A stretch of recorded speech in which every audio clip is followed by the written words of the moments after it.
Hey, mustamos mga dong mga day, for today's video magluluto tayo ng corned beef. Yung challenge natin mga dong mga day, itong corned beef nakikita nyo naman sa picture oh, nilagyan niya ng sibuyas. Sa paglagay ng sibuyas mga dong mga day, pa circle yan. So gagayahin natin yan, lulutuin natin ng may sibuyas na may circle. Grabe yan.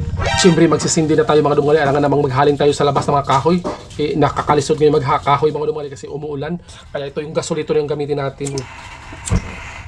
Siyempre, lagay natin yung kaha. Alangan bang kamayin mo yan? Alangan isugba mo yan? Pwede bang isugba yung corned beef?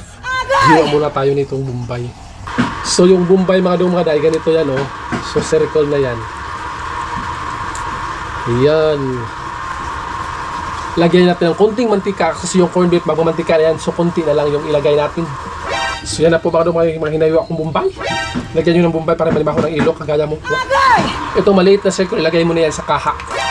At shout out sa Japan Surplus. Ito paborito ko talaga sa Japan Surplus. Napakatibay nito kahit tanggal na to. Pero nilagyan ko siya ng electrical tape kasi napakaganda ng quality. Yan. Hinaan po natin yung apoy kahit nagigisa na ako. Hindi papala natin naablihan itong corned beef. Kasi yung iba kasi easy to open. Pero pag open mo hindi naman easy. Ang daming scammer no. Pati lata scammer na din.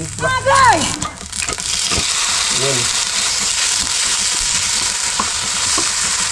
Para lalo sumarap yung corned beef mo, igisan yung maigi, lutuin yung maigi kasi pag lutuin yung maigi parang mawala yung lansa ng baka. Sigahan nyo yung apoy para masiga kagaya ng mata ni Dudong. Wah. At syempre ito, hindi mo ito pwede matilo kasi mantika lang sa loob niyan. Ilalabay mo na yan or ilulubong mo sa lupa. Wah. So tatagadan mo siya, mintras ano siya, para maluluto na siya. Once magluluto na talaga siya, haunin mo na siya at ilagay mo na ito mga ito para magaya natin yung sa picture na ano, kung masarap pa talaga. Wah! Yung ibang Pilipino nilagyan nila mga itlog pero dito dahil sa challenge na ito hindi ko lang lagyan ng itlog kasi sa picture wala namang itlog. Tayo lang nagbuot-buot niyan. Wah!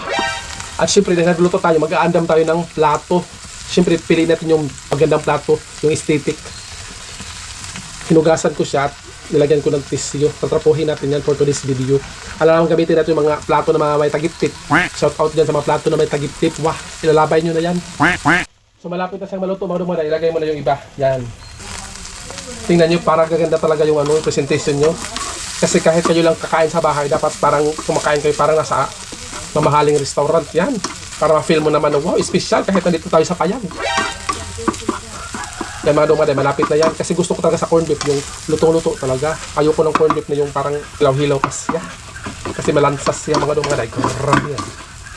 Pero kung nasanay ka sa malansa, hindi, huwag mo na lutuin. Wah! Luto na po mga dumada, simple palungin mo to.